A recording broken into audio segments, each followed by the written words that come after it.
Hello and welcome to the Movie Bunker podcast. It's me, Chris. And me, Matt.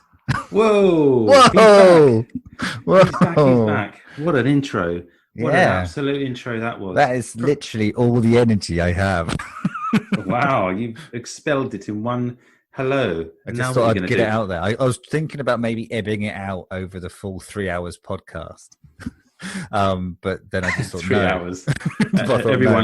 Everyone turns off their iPhones as we speak. 3 hours. Off.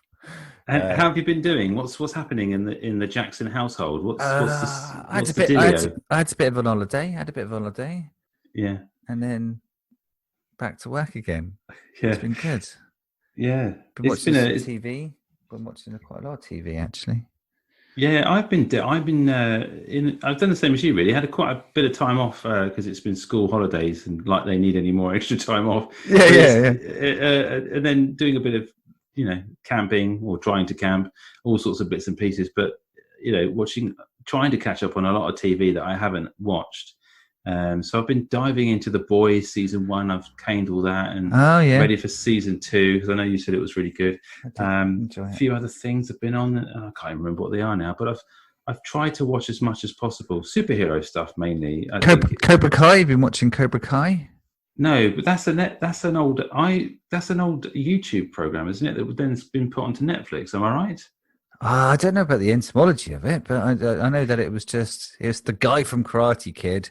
Well, both guys from Karate Kid, both Ralph Macchio and Johnny Lawrence, which I didn't realise is my brother-in-law's name.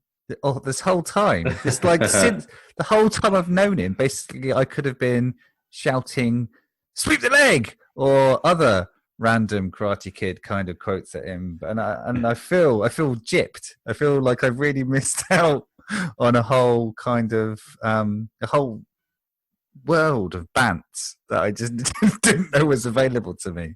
You've got lots of making up to do now. You can just have to send in random Karate Kid themed messages. Oh, well, since I've realised, I've been doing like drive-bys of his house, just shouting random Karate Kid things. Guess who's back in the big time? We've been away for a lot longer than we thought, really, because I think the last podcast, we said, "Oh, we're back, we've been away." Been away again. We left it 12 months before the next one.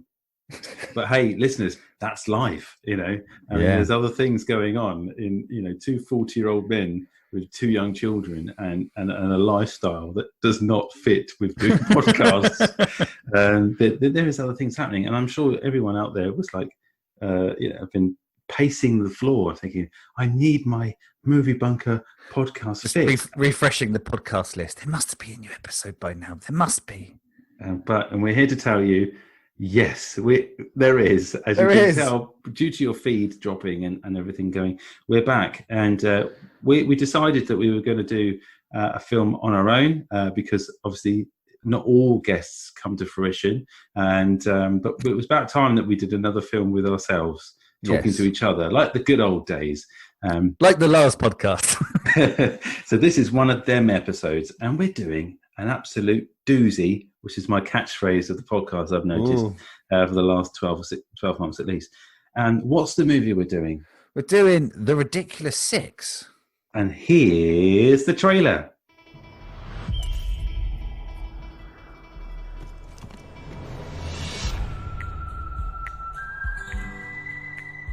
What's this now? You're an orphan, raised by Indians. I'm fixing to rob the bank here in town.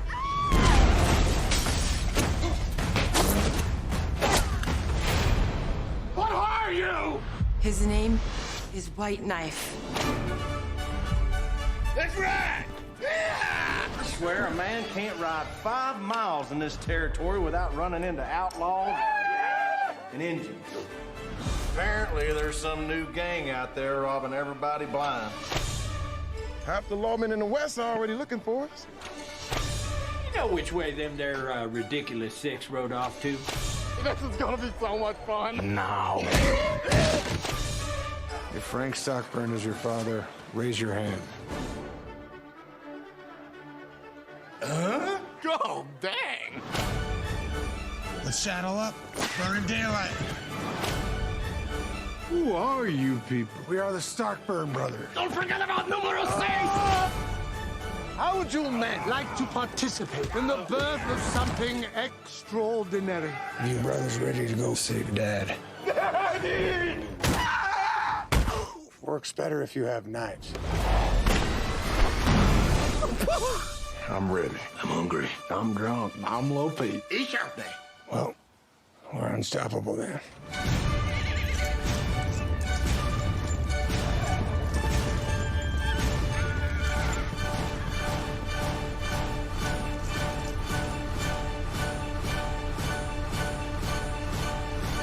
Cool. I like that. I can't wait. People gonna lose that shit. I did gold. Obviously, it's been a while, like we've mentioned between the podcasts. And I didn't realize we've basically become the comedy Western podcast. Yeah. You gotta have heard him out.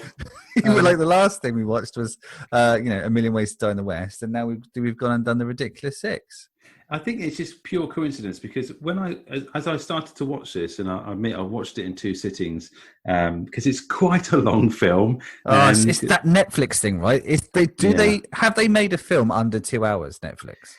No, I don't think so. Well, at least they can't tell because they don't tell anybody not to make a film that's under 2 hours because they let the directors and the companies do whatever the fuck they want. They just say no one says, "Yeah, rein it in, guys." Yeah, 2 sittings I had to watch this in, and when I fired it up in the VHS player, I realised there was a lot of tropes happening before my eyes. I thought, hang on a minute, I've been here before, but no, it wasn't. It was completely different, but the same. But yeah. Well, not as much of a parody as A Million Ways to Die.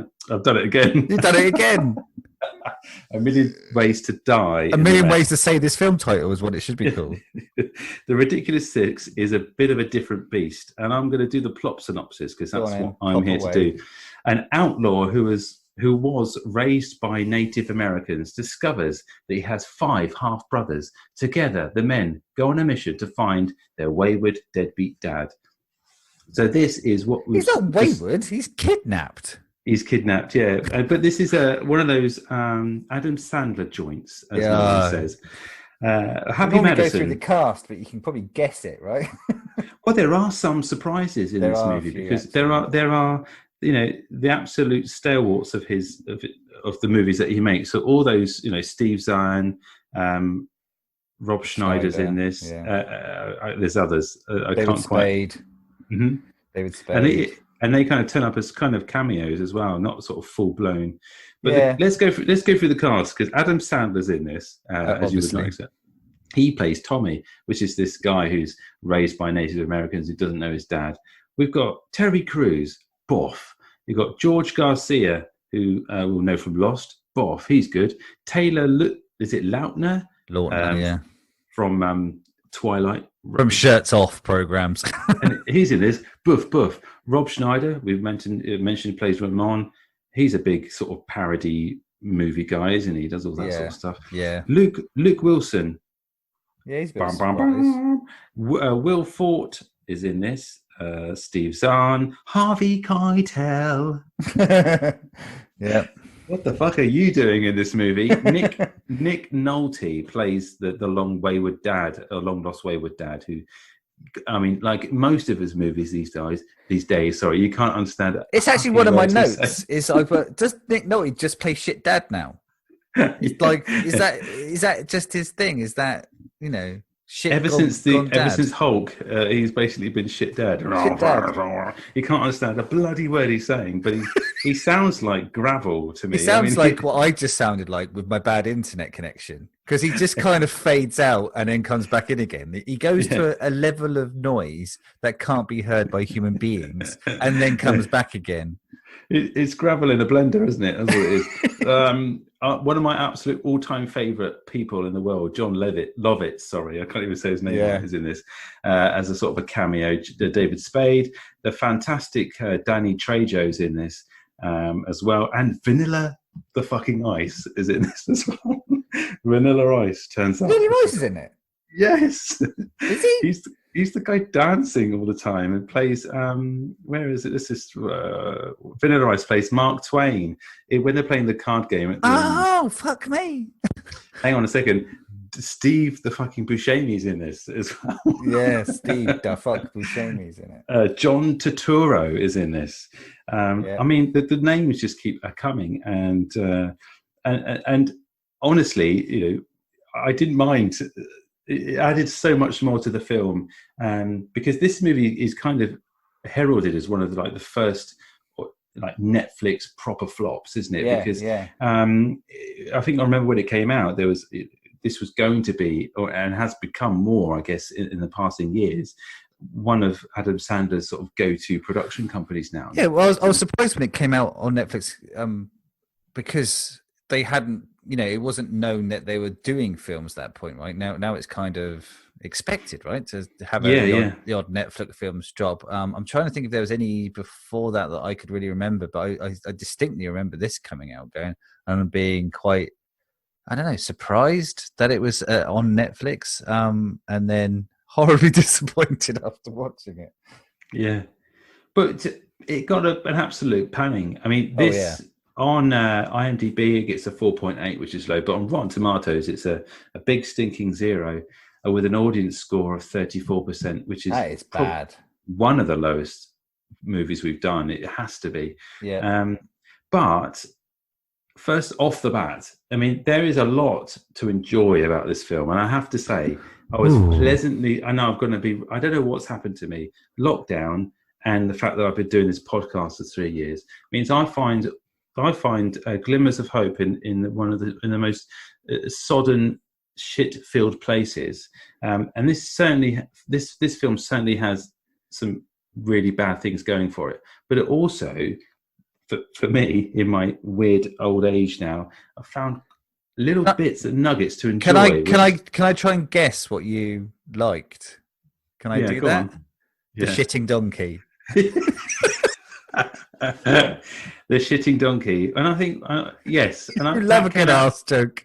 Yeah, I mean.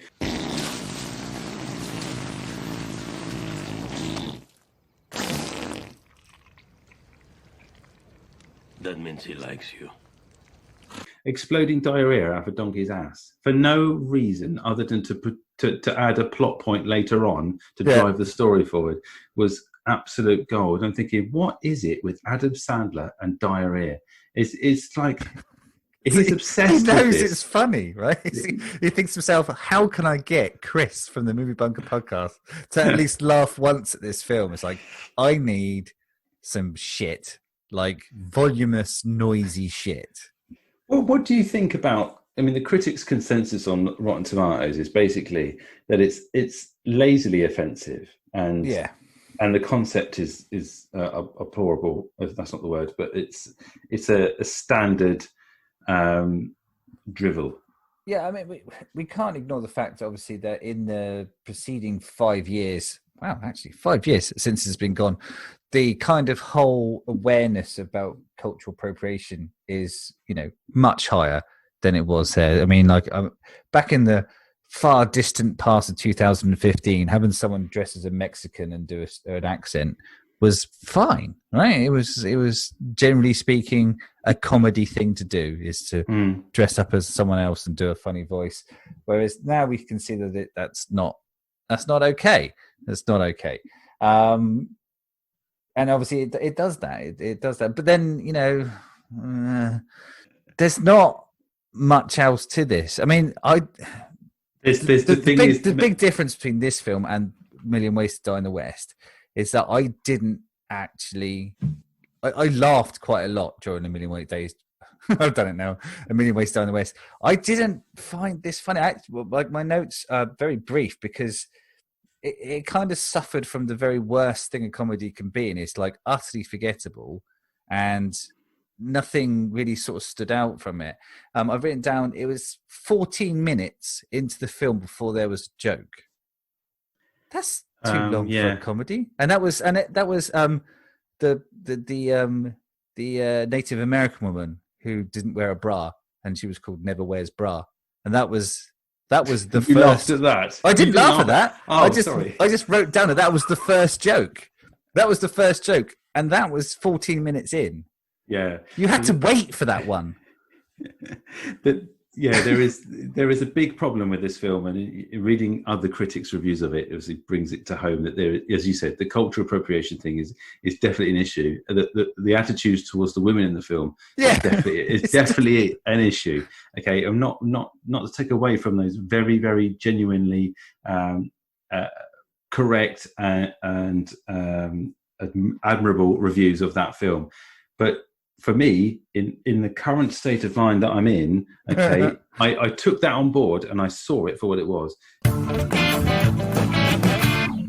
But I found myself laughing, and I found myself laughing at certain people in the film more than others. So there were certain characters that really kind of, because it's character driven. This is like it's called Ridiculous because there are 6 very different ridiculous characters in it. So Adam Sandler's long lost brothers are revealed throughout the film, and they all go on a quest together once they all find out that they've been fathered by the same dad. And you've got the Mexican who's played by or half Mexican who's played by Schneider.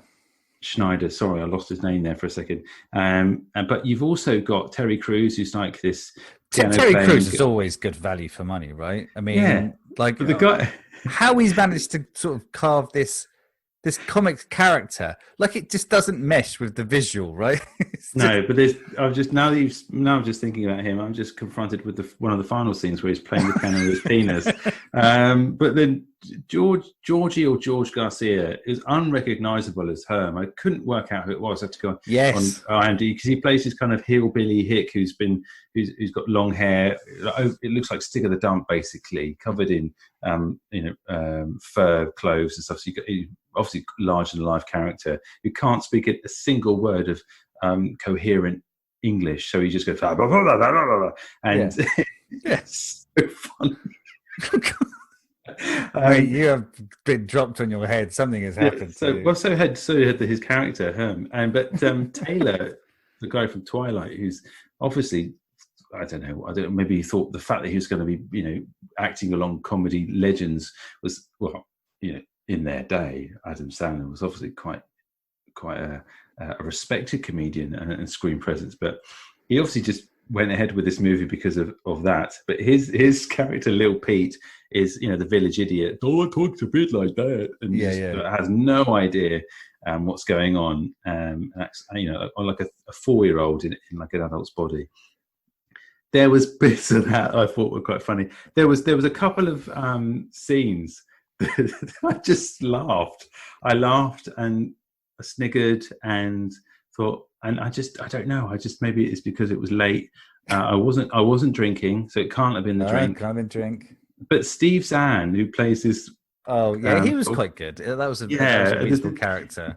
There's another gang called the No Left Eye Gang or something, and they all wear eye patches, and they're just this useless bunch of outlaws who are kind of like basically on the take all the time, following Adam Sandler's group around, and they have encounters along the way. And their way of recruiting new members is that you have to spoon out your left eye, and then you have to have the eye patch on. But Steve Zahn's character has got a wonky eye, and of course, but they won't let him take his wonky eye out. They make him take his or the eye that he can't see out of, basically. So, anyway. It's a sticky territory. I don't know really why I'm finding this, why I'm choosing to talk about this. But it turns out that everybody in that gang pretended to take their left eye out. So they actually have got left eyes. And when he finds out he's taking his eye out for no reason, it's just quite funny. I don't know. Oh no, I feel really sad. That was actually a half decent joke that played off because it took a while, right? It took a while to come to fruition, but if they'd have been heavily edited, right, if this had been an hour and a half, hour and 20 minutes, a little bit tighter, then I think it would have been, that joke didn't need to take an hour to pay off, right? That could have come a little bit quicker. We labeled the same thing at the Million Ways to Die in the West is like the whole last half hour is just completely unnecessary and an ego trip. And this film it suffers from that massively, right? So Adam Sandler's character in this film is like a fucking superhero, right? It's just he's untouchable. You don't believe that he's at any point he's in danger because he gets himself out of every situation. He's almost like, as you say, got superpowers. He can be invisible. He can run fast. He's an expert with knives. He's like a dude from the Suicide Squad.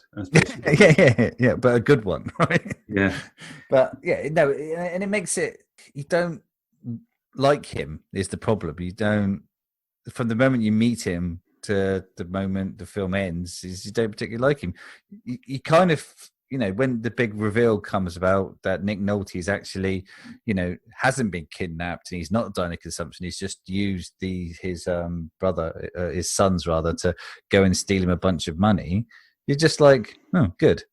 Because Nick Nolte is the most likable character in the film, apart from the village idiot played by Taylor Lautner. Well, yeah, I think you're right in what you're saying about Adam Sandler being the weakest link, because he does. I think he feels that he just has to turn up, and that his charisma will carry the film, and I think that's quite presumptuous and a bit lazy of him now, and he can't rely on that anymore, and he doesn't really do any acting, so he's playing a character, and he's doing a lot less work than he's asking a lot of the people that he's asked to come on board to do. It's kind of just doing a really shit Clint Eastwood impression the whole way through the film, right? Everyone's doing their utmost to make their characters work and be as outlandish, goofy, and funny and weird as possible. Yeah, because they know potentially what they're getting themselves into, but he's just sort of winging it, and I think that's a little bit selfish. One of the best sequences, I think, in the movie, which doesn't need to be there at all, is the John Turturro scene where he's a baseball what player. The fuck was that about? It's just got these Chinese, obviously immigrants at the time, which obviously in the West there was a massive community of Chinese working out in the West, in America basically, and he's trying to teach them his new game of baseball. And they have to do it in order to. Was it like hittity schnickety or snifty wifty or something? And he keeps changing the rules because obviously no one's played it before, so he changes the rules every time, and you can see them coming up with the names for all the different types of special moves. I don't know what you call these things, but all the these sort of things happen throughout the game, and he's coining the phrases as they are. Although it's completely superfluous to the plot, and it doesn't need to be there, and it's 20 minutes, I think, to be honest, or 50 to 20 minutes long. Yeah. It was funny. John Turturro was so funny in it, I thought. But it was unnecessary, right? Just it's unnecessary. It completely just, it was a side mission. It was you could cut that out of the film, and the film would be weaker for it. But that's only because the rest of the film's so bad. You could just take that out. And this is where I think all of the Netflix films have gone to a point where they're going, well, just leave it in. They'll skip it, or they'll move past it. It doesn't make any difference. They're sat in their front room. They're not in the cinema. They don't care. There's got this real attitude that there's no point doing a director's cut and or an outtake on a DVD. Just leave it all in the fucking film. And let the viewers, fast forward the part they don't like. Well, this is Netflix clearly have a business model where, in order for them to attract the big name directors who they want to sell the brand, they are not producing the movies in a conventional way. So people, they're not being told to rein anything in. They're not being told to make edits and cuts. This might be considered a flop, but I imagine if you looked at the Netflix viewing numbers, it's probably a film that did a lot of downloads as soon as it was launched, and has probably been quite healthy ever since. And he does stuff like Hidden Gems, and then you're like, this guy's amazing. As a serious actor, really, really good. Hidden Gems is absolutely amazing. It's a chore to watch, but in the best possible way. Exactly, but his transformation from kind of what we've been used to recently, of his roles and his performances in that role. It's just absolutely phenomenal and perfect. I can't imagine anyone else doing that, what he did in that film. But then he does like that murder mystery film with Jennifer Aniston, which was... Yeah, I didn't mind that so much. I think because I'd seen so many shit ones in a row with Adam Sandler, and Jennifer Aniston's just, screen gold, I think. She's a very good comedic actress. Yeah, she's got good comedy bones. But then, he'll do... He's just I guess, connected to so much sort of lewd, crude, diarrhea humour nowadays that when he does do something, everyone's like, "Oh yeah, Adam Sandler, he's amazing." When in reality is, he's fairly decent. In this podcast, the same names pop up all the time because Adam Sandler can't seem to keep his hands clean. Dirty boy. There's loads of people in this movie who've made some fine art on celluloid. So, can we talk about Harvey Keitel's kind of, again, there's a side quest. So, I mean, it's like Red Dead Redemption, isn't it? Yeah. We can mention the plot because what it is that like Nick Nolte turns up, because that plot synopsis was awful. It didn't really capture the essence of the film at all. Nick Nolte turns up, tells Sandler that he's his dad, but he's dying. Then Danny Trejo turns up, as and apparently kidnaps his dad to go look for this $50,000, and then for some reason, bear in mind he'd known him for a day, Adam Sandler's character decides that he's going to steal £50,000 worth of money, chase down for a series of cryptic clues Nick Nolte, his dad, and pay off kind of his dad's debt, so to speak, and free him and be friends forever with him. And then during these various heists, he encounters 5 other people who all turn out to be his half brother. So the ridiculous 6 are actually 6 brothers, all by the same father, different mothers, and different, comedy elements to them. And then one of the heists, one of the times they have to try and grab some money, is they try and steal a massive golden nugget from Harvey Keitel. And they do that whole sequence is where they meet brother number 3, Terry Crews. 2. They meet 2 brothers at once, right? They meet Terry Crews suddenly. Because each one up to that point they've had kind of like, my dad, and then Luke Wilson's Danny character reveals himself to be a brother, and then just Terry Crews just goes, "Oh, me too." There was quite I did actually laugh at the Terry Crews joke where he opens up about the fact that his mum might not have been white. And that he's is at least half black, and that he just wanted to say it just so that people didn't say anything racist around him because he is half black and they may not have noticed. Taylor Lautner's kind of Little Pete was like, "Oh, I thought she might have just been muscular." Oh yes, there's lots of little. This is the problem with this movie. If you've got if you're not a very mature person to start with, you've obviously shown whilst in this podcast, you've got a little bit more of a higher level of maturity than I have. But I think there's so much in this that can sort of make you chuckle. One of the things I think that really tickled me was it's just a silly joke where one of the cultural appropriated Indians does an impression of a white man, and does a silly voice, and I don't know. I just got tickled by that, and it's I feel so sad and dirty about it. But then is it because of this podcast that I've become the man I am? That sometimes these films catch you in the right mood, and I think generally speaking, if your levels are set low before you go in to these films, as often ours are, then you kind of are. You're expecting nothing, and when you get something like a little tiny little drip of something, you're like, "Oh, yeah," and you cling to it. You just a little kid that's a saucer of milk. Oh, nourishment. Entertainment and nourishment. Yeah. This is what happens. What happens, and this is what the podcast is about, right? We're there to not slam on these films, is to try and find the good things in these films. I probably didn't see as much in it as you did. To some of the jokes reasonable, but it's just in my mind. I look back at that 2 hours and 4 minutes and just go, "Oh, mate." To maybe try and play devil's advocate and try and defend this film in terms of its, racist, misogynistic, culture appropriation leanings, is as a piss take film of a genre of films, because it was clearly set, around the Magnificent Seven, obviously, hence the name, where you would have kind of the white savior come in, and if you look back at those films, they are obviously very much of a viewpoint which is now seen time pass over it.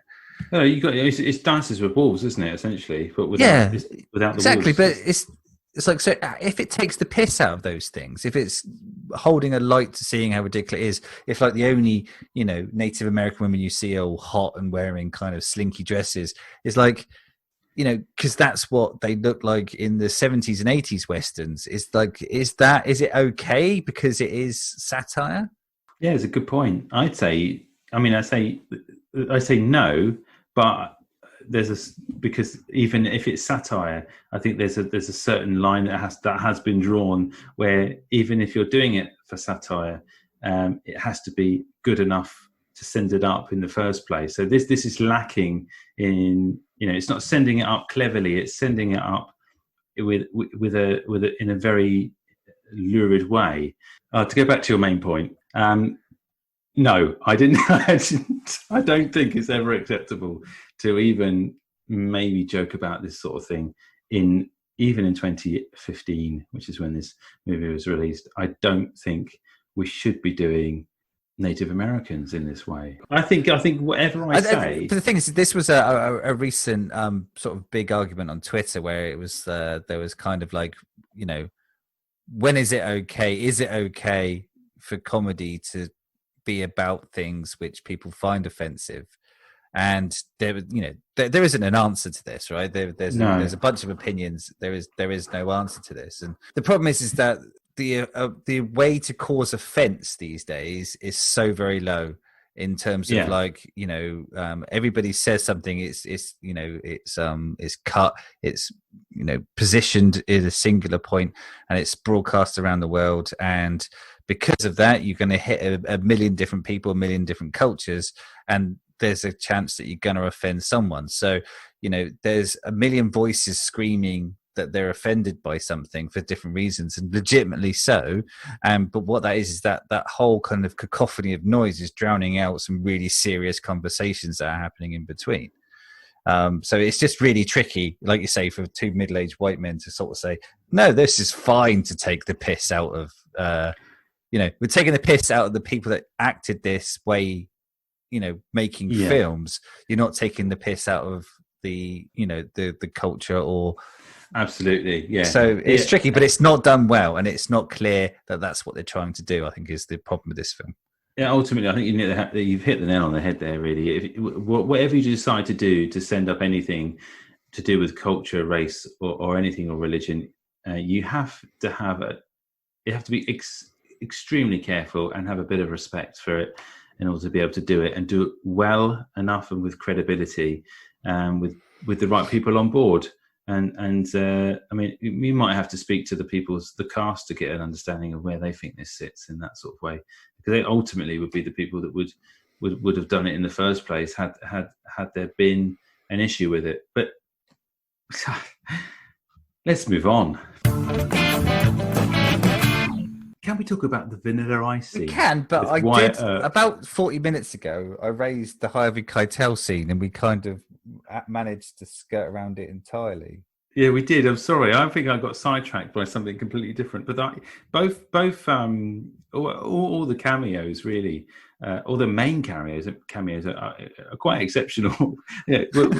Let's finish the Harvey Keitel thing, because yes, he gets he gets beheaded by a spade, doesn't he? Which is amazing. Yeah, I think it was my most enjoyed scene from the whole film because of the reaction of, like, they didn't mean to top his head off.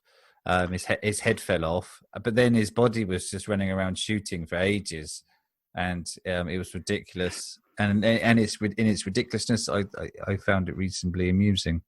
Well, the body's still standing, shooting and shooting at his own decapitated head that's lying on the ground, which is smiling maniacally. But yeah, no, I think Harvey Keitel turns up and does a very good job of smiling, which is his character. He's still menacing, right, Harvey Keitel? There's still a menace about that guy. Yeah, but I think what's different between Harvey Keitel and someone like Robert De Niro and maybe Pacino in a way is that whenever Harvey Keitel does anything in these bad films, he always comes out of it all right. Because he was in, he hasn't played stupid stuff though, has he? That's the thing. He's like, Robert De Niro and Al Pacino have played roles where they're playing the buffoon, right? Whereas Harvey Keitel plays a slightly exaggerated version of one of his tough characters, which is played deadpan but for comedic effect. But like the whole sort of weird haunted bit of this heist, I thought was fucking odd. And again, a piece of the film that was unnecessary. Well, this is to show another one of Adam Sandler's characters' superpowers, which is to freak people out. Doesn't he make him possesses a dummy at some point? Yeah, that is odd. I mean, he's doing these weird, throwing his voice and whispering and to try and distract Harvey Keitel's character out of the way so that they can steal this massive piece of gold.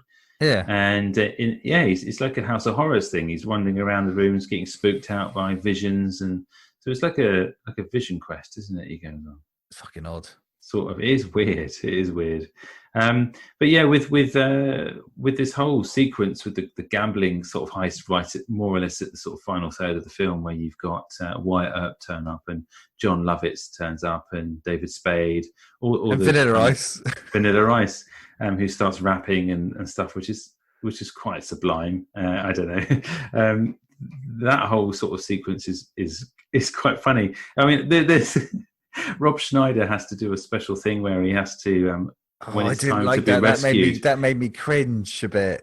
He whacks his face like in Home Alone. Yeah, sort of signal, and they're all kind of going, "Hey, what are you doing? What's up?" He's like, "Oh, nothing. I just do this when I'm excited or something." Oh, last time I did that, I was home alone or something. Yeah, like that. that's the bit that made me cringe. It's like, not only did they have to kind of make an initial reference to Home Alone with the actual sort of physicality of it, but they obviously went, it's not clear what we're doing here. So I'm going to actually have to say the fucking words of like, that's like when I put aftershave over my face when I'm home alone. Yeah, it's like, Jesus Christ. Clang, clang. Clang. But yeah, that sequence is overlong, but the people in it are mildly amusing. Mark Twain, Vanilla Ice's Mark Twain, I think was good. I like kind of the street version of Mark Twain. It was okay. What did you think of? Let's dial it back a bit. We might as well mention Steve Buscemi because he plays a character called Doc Griffin. There's a very overlong sequence where they've gone to the doctor, and the doctor can do everything. He like most westerns, he's a vet. He can shave. He can do dentistry. And he can use ointment. And there's the bit where he treats the cow's backside. The donkey. The donkey, sorry. Oh, so sorry to the donkey. With the ointment, which he then proceeds to use as sort of ointment for the dude's mouth, who's just had dentistry, as a aftershave balm as well. Yeah. And then as lip balm. That was good, wasn't it? That was good. That was a very atypical Steve Buscemi cameo in an Adam Sandler film, there, wasn't it? It's kind of that's what you expect from Steve Buscemi in these films, is to turn up, be Steve Buscemi, and have something gross happen. I guess. Yeah. What does Adam Sandler have on these people that make them want to do the film? That's because he has the infinite money tree, right? Because, like, I mean, unfortunately, obviously, we don't know because this has no indication of how much money this made, but like these people don't do this shit for free, right? Like, we had a budget of 60 million. And Wow. you know, from what I've seen of the film, 55 million pounds of that probably went to the cast, and then 5 million of it went on actually filming it. Because it's like, well, there's no, apart from one beheading, there's no real special effects, right? It's just running around looking dirty. Yeah, it's standardly shot. I mean, you stick a camera in the middle of the desert in the West, it's going to look nice because, you know, the vistas are what they are, aren't they? To be honest. And yeah, it's not a great deal of action. I mean, he does pretend to be what's it called, a tumbleweed at one stage, which has got some clever special effects. But other than that, yeah, not a great deal happening. So that, So that's how he gets these people to do these films. Is he pays them a ton of money. Fuck bun ton. Fuck bun ton of money, as Herm would say. Okay, so listen, I think we need to make a decision. I think your mind is made up of the Ridiculous Six, because I could tell. I don't know about. I mean, it's not going to be any surprise that I think you thought this was an absolute steaming pile of crap. Yeah, it's shit. It's offensive. It's not funny, and it's not enough of any of those things to be in any way memorable or worthwhile. Well, I'm going to have to agree with you, because I feel if I don't, then I'm going to look like an absolute idiot. But I mean, there was bits, right? There was. I mean, there are things that make you laugh. It's meant to be a comedy. There are things that maybe made you laugh more. Maybe you've gone hysterical. I don't know. Something happened to you. I have gone hysterical, and I think that's for everyone to see on a daily basis. And I think this sort of movie now has now become something that's I find as you say, the bar is so low that you go in with a very light. I went into this film knowing I was not going to have to be physically taxed in any way. Out of the duty of care to you and the people, it has to stay in the bunker. There's no way we can let a 0%er go out anyway. It's just but the bunker overlords are right to keep this dead and buried. Yeah, and there's cutbacks all over the place now, so we have to make sure the performance is up to scratch. Yeah, well, we're in some would say we're in the safest place. I might I might try and find a clip of the best bits though, and just post that. But it won't be long. It certainly won't be 1 hour and 59 fucking minutes long. That's no, sure. It's going to be about 5 minutes tops. 5 minutes. Steve Zahn super cut. That was weird, because I had actually seen this film before, because like I say, I was suckered by the big names when it dropped on Netflix. I remembered a joke that was in it, and I was quite, when you do that thing, they've done a survey, haven't they? They've done a study where they kind of found that people, do you ever do that thing, right? So there's a trailer for a film. I don't watch trailers anymore, but I used to. There's a trailer for a film. There's a funny bit in the trailer, right? And when you're in the cinema, when that funny bit comes on, people laugh like it's the first fucking time they've seen it. But everyone in that cinema has seen it at least 4 times, that particular funny bit. But it seems to get the biggest laugh anyway. There's in a study, and there's something about the repetition and then put into a larger context, which makes you kind of like, oh, I'm really looking forward to this thing. I know this thing's coming. Here's that thing that I like. Haha. I am, basically, doing the patting myself on the back thing and convincing myself that I still like this thing. So I was like, oh, there's this joke, the joke coming up when they meet Jorge Garcia's characters, the big, very mute guy. And then it never happened, because the joke I remembered was actually from the Magnificent Seven film. But it's where they meet Vincent D'Onofrio's character, and I think it's Chris Pratt that goes, "That bear's wearing people clothing." And it just made me laugh. And I remember enjoying that joke and was looking forward to seeing that joke again in this film, but it wasn't in this film. So the best joke in this film was actually in the Magnificent Seven remake. Oh my God. I hadn't thought, well, yeah, that is interesting how that sort of thing can play with your mind and you just mix the genres. we could play the IMDb plot keywords game. Yes. The top plot keyword: baseball.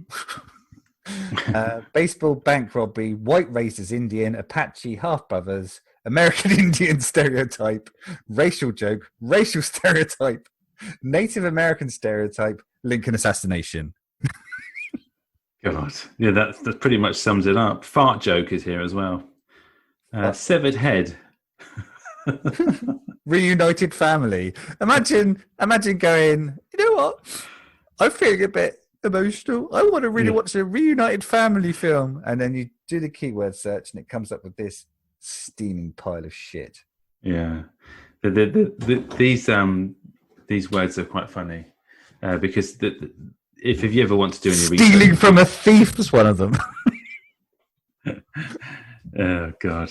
Yeah, hanging is there, eye patch, gang, you say outlaw, racist joke, revenge, revolver, betrayal, spoof. Yes. everything is thrown at this. Oh, and burrow. So yeah, we've been labeling the donkey a donkey the whole way through this podcast, but it's actually a burrow, wasn't it? Ah, yeah. I didn't know they existed. I thought it was either a donkey or an ass. As a burrow. Yeah. Co-written by actor is another keyword, which says it all. Well, I think that's the ridiculous six done. That's it done. Yeah. Yeah. We need to put this or put us back in the vault and just say no, thank you very much, and you're welcome again. And then lovely listeners. A heavy edit. That's all thanks to you this week again. Thank you for that. You're welcome. So I guess the last thing to do is to say thanks ever so much for sticking with us and coming back to this episode. I hope you've listened to it. I hope you've listened to it because it's been a lot of fun to record it. So I do hope you'll actually listen to it all the way to the end. And for this amazing part of the podcast, which we all look forward to. We love this. Where I say the following words. If you're a fan of the podcast and you haven't yet liked, subscribed or rated and give us a review on Apple, iTunes or whatever, please do so because it really helps. We haven't had any reviews recently. So an extra review will definitely make our hearts swell with love and passion. Like a cantaloupe. And cantaloping. And also on social media, you can search for the Movie Bunker podcast on all the social medias. We do things on them occasionally, usually when there's an episode coming out. And we have a fantastic, glorious website where you can see our faces, our actual faces, in sepia tone or black and white. And Matthew, the website address is? www.moviebunkerpodcast.com. So wherever you go, wherever you are, you know that the Movie Bunker podcast is not far away. Always near your pocket. And so until next time when we do another film, we'll see you then. Yay! I saved a little bit of energy, look, just for the end there. Yes. I hadn't splurged my tile board at the start. You sounded like a squeezed balloon. I grabbed a testicle to really give myself some emphasis. There we go. There's a testicle joke right at the end for you. Ba-dum-tsh. Cheerio, everyone. Bye.